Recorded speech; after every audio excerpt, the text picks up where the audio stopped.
Okay, hi Kendall. Hi. We're going to get started with your voice exercises today. And so I just want to give you a heads up. To do these exercises, I'm going to have you download an app. It's a free app and it's just called Pitch Perfect. And you can see here it's got like all the notes like on a piano keyboard. If you happen to play piano or have a keyboard at home, you can use that instead. Do you play piano or have a keyboard? I do not. No, that's okay. Most people don't. So, but they have a smartphone, right? Mhm. And so you can download this app, Pitch Perfect, and it's free. And then we go to this notes page and you can see all of the notes here. And I have written on your sheet the notes that we'll be doing. And I know it can be kind of intimidating to know that you're going to be doing a specific note if you're not used to singing or pitch matching or anything like that. But I promise we'll get through it. I'll teach you how to do it and it won't feel quite so intimidating or difficult once you get started. And these notes are really specific to the exercise so that you get your vocal cords vibrating at the rate that's going to help them, overall therapeutically. So it's not about, singing pretty or perfect or turning you into like some sort of performer. It's just about getting the rate of the vocal fold vibration to the right level.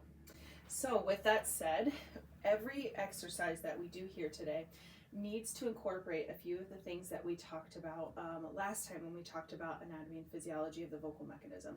The first one is a nice, deep, supportive breath. So we're going to start with that. I'm going to have you place your hand on your abdomen. Great. And right there, you should feel when you take a breath in, your diaphragm, that dome-shaped muscle, is going to go down and forward, which will make your hand move forward when you take a breath in. Your shoulders shouldn't rise. Your neck shouldn't tense. Like your collarbone shouldn't go up. You'll feel your chest rise, and that's good. And your hand should move, but everything else, like upper body wise, should stay pretty stable. So I'll have you watch me and then I'll have you do it. Okay, you go ahead and do it. Good, do it again. Nice, deep, full breath. And then this time, take it a little bit slower, keep those shoulders down and really focus on feeling it in your belly, in your abdomen. Great job. So you'll breathe like that, just a nice, deep, lower like abdominal focus breath before you create a sound. And that's just so that we're using that good subsystem of respiration to produce sound. If we don't have enough breath support, then we use too much tension in the larynx, and that creates a tighter, more strained sound, causes pain, strain, and fatigue on your voice, and that's not going to help you in the long run. So using the breath as like the power source behind our voice is really going to be helpful. So I'll help remind you too if I see that you're not, taking a deep breath or if you're using too much upper body tension. The second thing is about these exercises is that they're going to be produced with what we call an extreme forward focus. So when we talked about that anatomy and physiology of the vocal mechanism, we talked about breathing, we talked about vocal fold vibration, and then we talked about resonance, which is where the sound comes up and it kind of bounces around in cavities in our head and our face, and that bouncing around, that reverberation and vibration really helps to make the sound smooth and clear, and it offloads tension on our larynx as well. And so in order to do these exercises right, we're going to really lean into the forward placement of the sound and really get this area vibrating. So I'll have you like place your hands on your face, on your nose, and on structures on your face so that you can feel that vibration. And it might sound a little nasally, and it might sound a little harsh and not super pretty, but that's not important. It's not about being a singer or doing it like, it's a pretty performance. It's about balancing these subsystems and really getting that forward focus. So you'll hear when I do it, I don't sound pretty, and that's okay. It's not supposed to be. So with that said, you ready to get started? Yeah. Awesome. So there are 4 exercises. These are called vocal function exercises, and there's 4 things that we'll do today. Although it's a little bit of a cheat because the 4th exercise has like 5 steps to it, but there's 4 exercises as you can see here on the sheet. The first one we call our warm-up. And we're going to start with that nice deep breath, and then we're going to sustain the vowel E on a very specific pitch. Let me show you on the iPad the pitch that we're going to use. So it says here the musical note F. For females, that's going to be F above middle C. And if you don't know what middle C is, I'll show you here. Middle C is C4. So I'll write that for you at the end of the session so that you don't forget. Middle C is C4. And so if we're going the F above middle C, that would be F4. And here's that note. Can you hum that note? Wow, you nailed it. Nice job. That's not easy to do, so very good job. And we're going to hold out the vowel E on that pitch. So it might feel kind of high, and that's okay. But we're going to make it a very like bright, forward nasal sound. But it's not going to be forceful. It's not going to be pressed or like strong. It's going to be as gentle and as soft as we can do while still keeping our vocal cords vibrating. So it's not a whisper, because that is not where the vocal cords are touching or vibrating, but it's the most like gentle yet engaged sound we can make.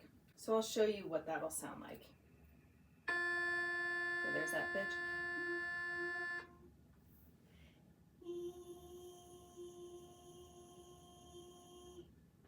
So hear how it's quiet, but it's got that resonance to it. It's got that forward function. I could even do a little bit more just to make sure I'm getting the sound engaged and really getting that forward focus. Oh, that's the wrong note.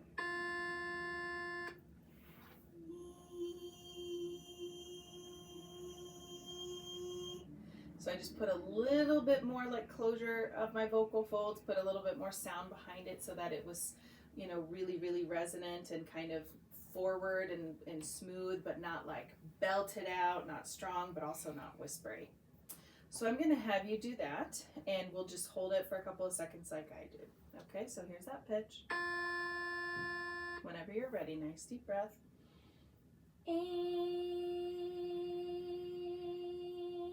Very good. What did you notice or what did you feel?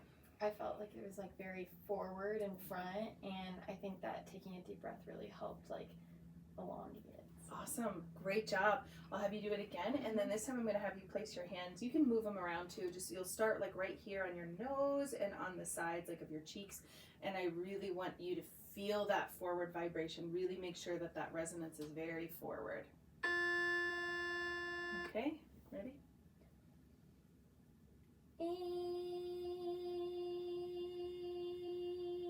Do you feel that? Mm-hmm. Great. That's exactly what we want, that forward placement of the sound. And the volume that you had seems really on track. So your voice is engaged, but it's still gentle. Mm-hmm. It's not forceful. It's not loud. It's very, very gentle. Mm-hmm. And that's important because these exercises are to help rebalance and, you know, kind of engage all of the subsystems without overexerting force here. So nice job.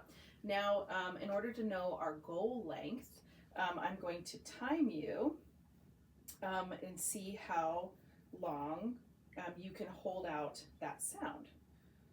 So let me find my stopwatch. Okay, so take in a nice deep breath, that pitch again, and you're going to hold it for as long as you can, okay?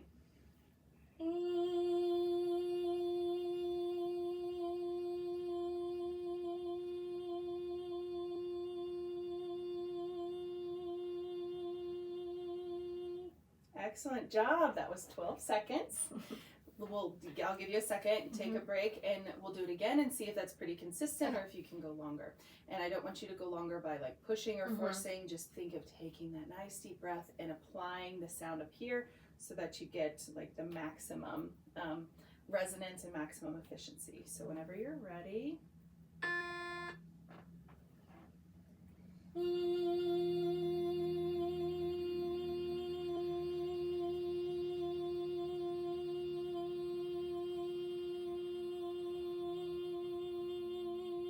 Great job. That was 12 seconds again, so you're really consistent. So what I'll put here is that your goal length is going to be 12 seconds. So when you do these at home, you'll use the Pitch Perfect app to find the pitch, and then you'll use either a stopwatch, your phone, or you can look at like the second hand on the clock. And you want to at least get to 12 seconds. Now over time, because you'll be doing these exercises twice a day at the start, hopefully you'll see that your voice gets more efficient, your length of, voicing gets longer, you have more of that coordination that allows you to go to like maybe 15 seconds or maybe even 20 seconds. And I know that's hard to imagine now, but give it some time and you'll keep track of your length over time, and I think you'll see that it increases. But for now, we want it to at least be 12 seconds. Does that make sense? Mm-hmm. Awesome. Okay, now we're moving on to exercise 2, and this is a stretching exercise.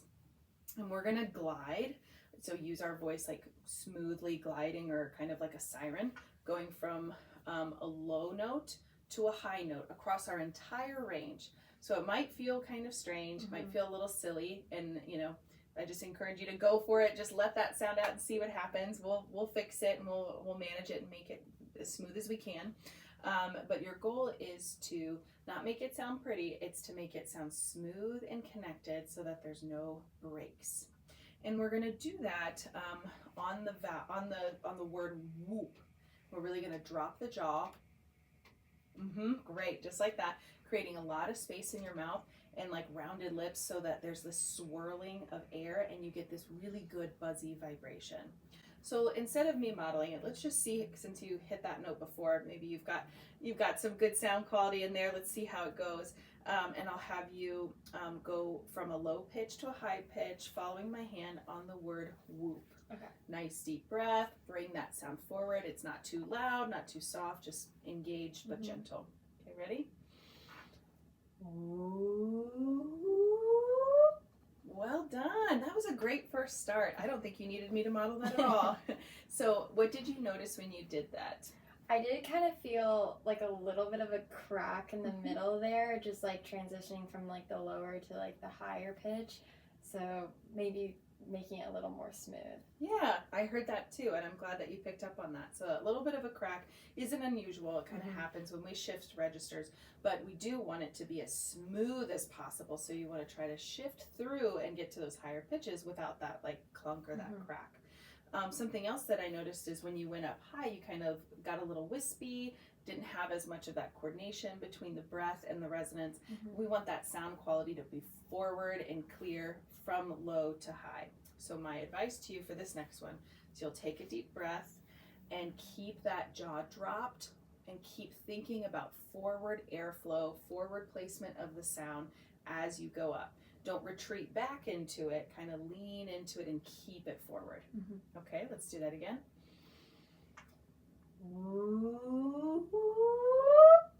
Great job on that second part where you had more fullness of the sound and it was like, wasn't quite as wispy or breathy. That crack is still happening, so let's see if we can smooth that out. I'm going to shift gears a little bit and try something different, and you can see here it's got some options on the side. If you're having trouble with the word whoop, you can use something else. And so we're going to try a tongue trill. Can you trill your tongue? Like, great. We're going to do that. So instead of whoop, I want you to trill your tongue from low to high. Ready? Good. Do it again and see if you can smooth and stretch it out without that crack. It's getting better. It's getting better. Another time. Good. Now let's go back to whoop. Really bring that airflow forward and try to smooth it out. Okay.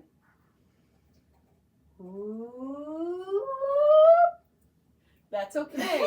What you'll notice is that over time, and the more you're able to practice it and do it, it'll get smoother. Something that might help is slowing down. I'll show you and model that, and you'll see kind of my pace is really slow. It gives me more time to really plan for that stretching motion. So I'll show you how I do it.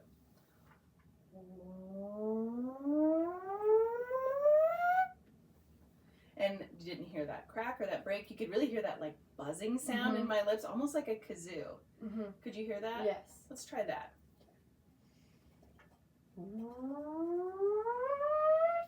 You did it. Nice job.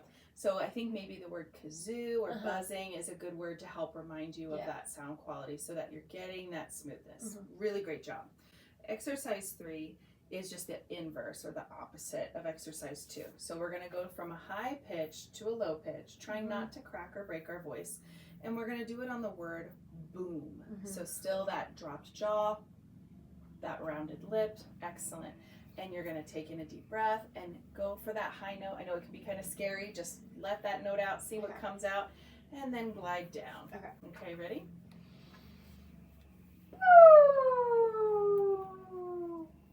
Good. So great first start. The couple of things that I noticed is that the first boom was a little forceful. Wasn't bad, it just was a little bit more force than what we want for this type of exercise. Second thing I noticed was that as we went down, we lost the sound and it kind of went away.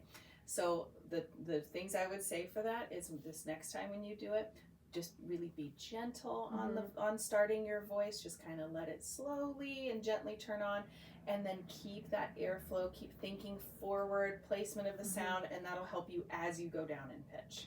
All right, deep breath. Wow, nice job. Did that feel different? Yeah, that felt a lot better. Great. It was very gentle on the higher pitch, and then you slid all the way down, no cracks or breaks, and I heard more pitches at the bottom. Let's do it. We'll do it again. Might be the last time. We might need to do it again. And this time I just want to hear a little bit more of that buzzing, that kazoo type sound. Okay.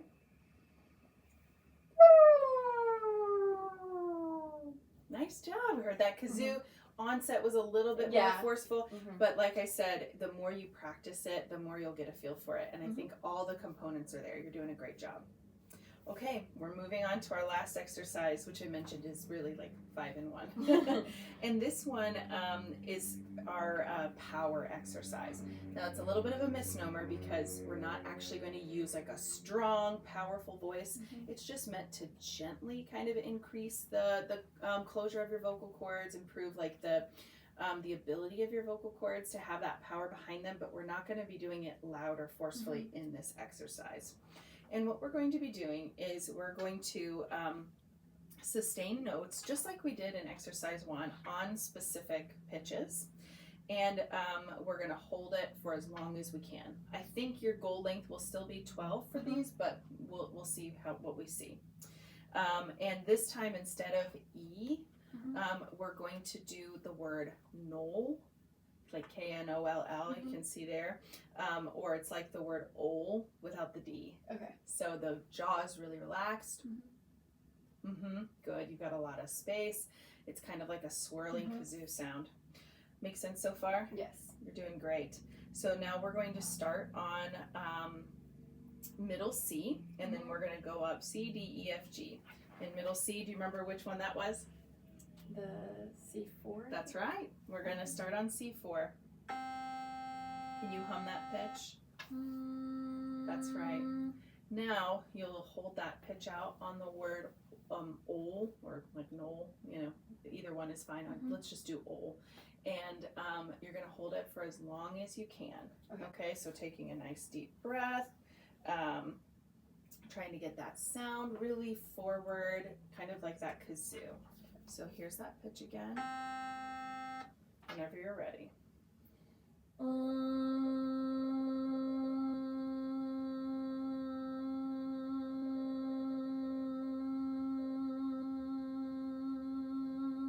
All right, so that was about 11 seconds. Did you feel like the sound was coming out of your mouth or your nose? Kind of both in a way. Yeah? A little bit of both. Yeah. So that shows me that you're really getting the sound forward. That extreme forward focus like we talked about, that's what you're doing, which is great. This time though, I want to hear a little bit more coming out through your mouth. And so that, because it's still forward placement of the sound. If it comes through the mouth, it doesn't always have to be the nose. So it'll sound a little bit like this. Let me play that pitch.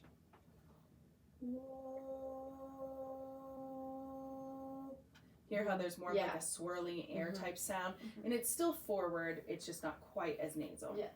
Okay, so I'll play that pitch, and let's do that again.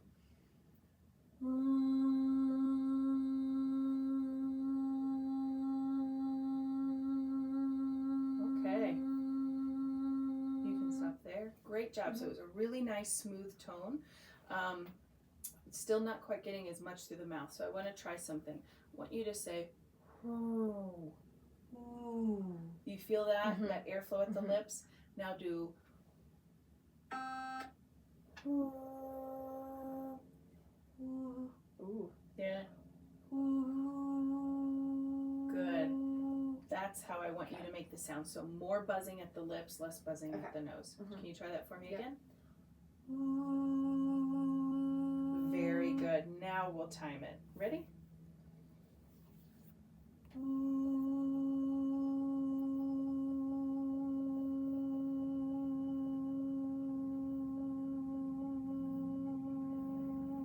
Great job. 10 seconds. So I'm still going to have your goal be 12 because I think with coordination and we know that you can do it. I think just switching from a nasal sound to an oral sound, you lose a little bit of that resonance and the efficiency goes down.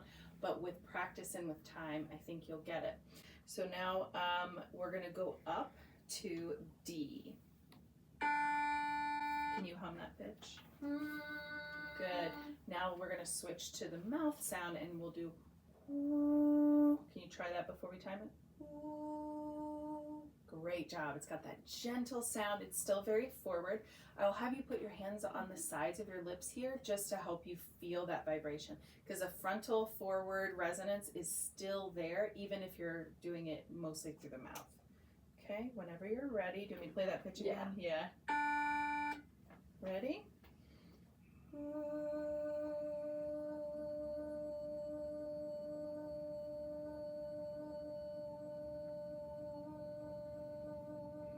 Great job. 10 seconds.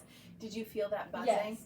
And I could hear more of like the kazoo type sound that we're going for. Did you notice that? Yeah, I felt it like right like at the front of my cheeks. Excellent. So whatever type of sound we're making, whether it's like a nasal sound or an oral sound, still keeping that sound focused towards the front is exactly what you want to do. It offloads that tension, helps to coordinate the subsystems and makes it more efficient.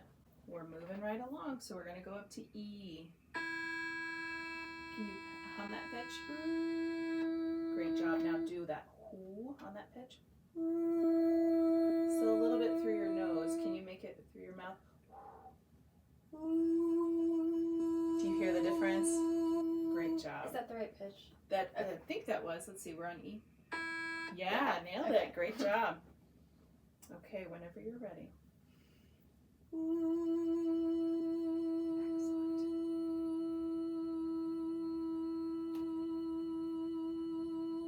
Great job. That one was a little bit shorter. Did you notice that? Yeah, it's a little harder to hold just because it's a little bit higher. A little bit higher. So the important thing about these exercises is even though you're going up higher in pitch, you want to use all the same techniques to help you achieve the length and the sound quality, even though we're going higher.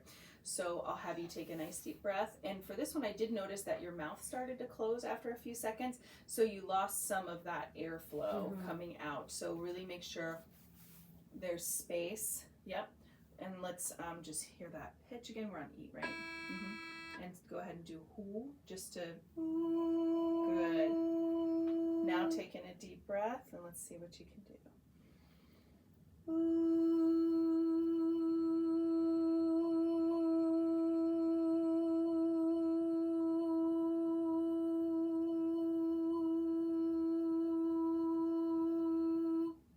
To 13 seconds. Oh, good. Nice job. So we won't blame the note. It's just, keeping all of those coordination, the systems in coordination.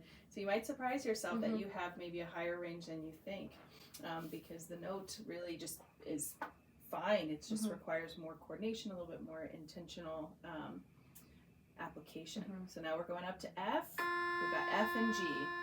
So go ahead and hum that pitch. Good. And now let's do whoo on that pitch. Good, keep it nice and gentle. Do it again, a little bit more gentle.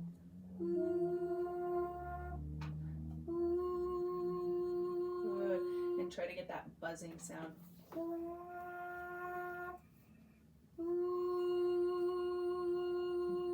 Can you get a little bit more airflow in your cheeks?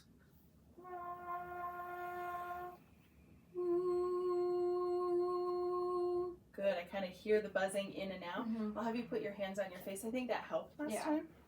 Whenever you're ready.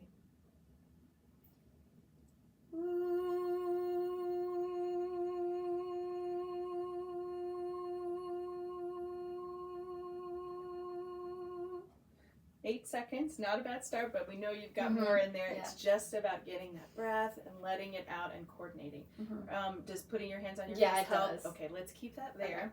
And let's do that again. And watch my face really drop that jaw and create space. That will help the airflow come forward so that it maximizes the sound quality.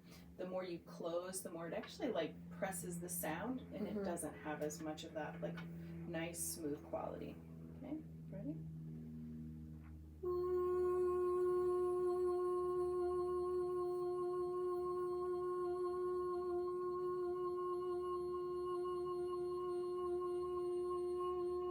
Great job. Over 11 seconds. Good. You're doing wonderful. And our last note for the last exercise is G. Go ahead and hum that. Good. This one you'll really want to make sure you're gentle with, because since it's at the top, you know, maybe of your range, you'll want to either push and force or be really, really whispery with it. And we don't want either of those. We want just gentle and forward placement of the sound. Let's go ahead and try just a whoo, nice breath-filled whoo. Good. Now try to get that swirling sound. Takes a lot of air in the mouth. Ooh, it's okay.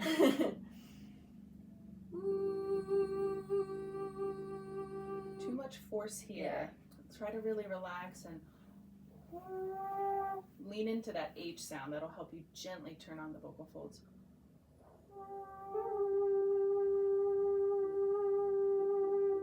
Do you hear the difference? It's a lot different. It's really different because you're not pushing. You're like just really letting it come out, and then that buzzy sound happens. Yeah. That was great. Do it again before we time it.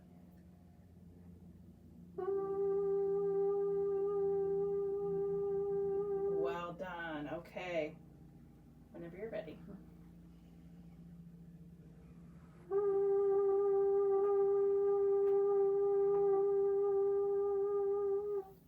And it's okay that that one was short. You're really trying to figure out this coordination and how to place the sound. Let's do that again. Really take in a nice deep breath and think of it coming straight out like a laser beam. Okay.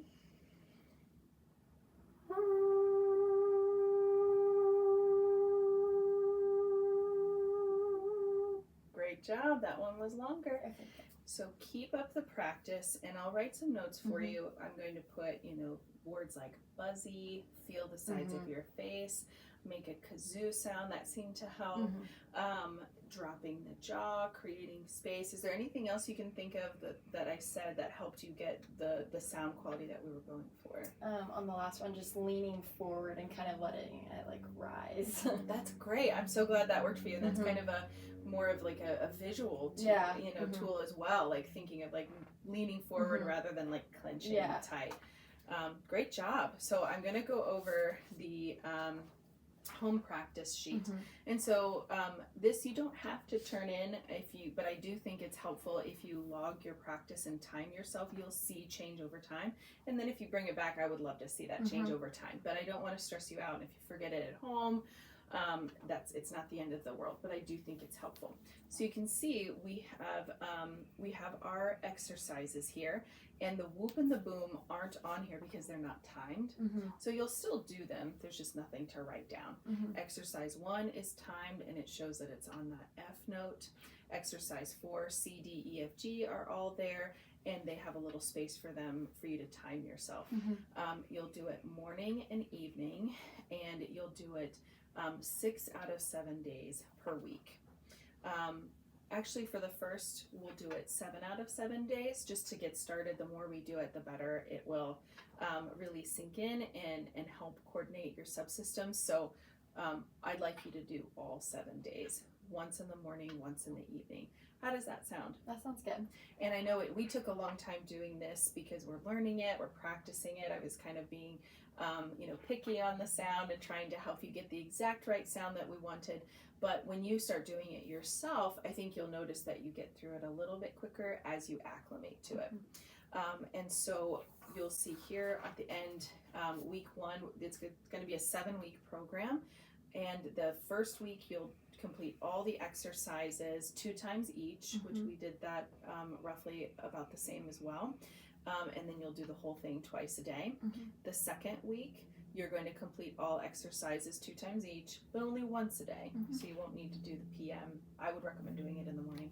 And it's a gradual taper, just meaning that each week that goes by, you eliminate something.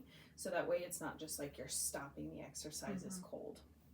And then towards week 7, you'll only do exercise 4 and just once per week. Okay. So I'll see you next week after you've done the full week twice per day. So I'm really looking forward to seeing what your numbers look like. We might have a new goal set for you in terms of like your goal length. Ideally, I'd like it to be in line with as much breath capacity as you have. So I bet if I tested your what's called vital capacity, I bet you'd have at least 20 seconds of airflow that comes out on a maximum exhalation. And if the vocal folds are vibrating efficiently and in a healthy way, you should be able to hold out sound for 20 seconds as well. Right now, I think there's a bit of a disconnect between how much breath you have and how much sound you're able to produce. But over time, I think those two will get closer and closer, and I'm excited to see that happen. All right, any questions? Nope. All right.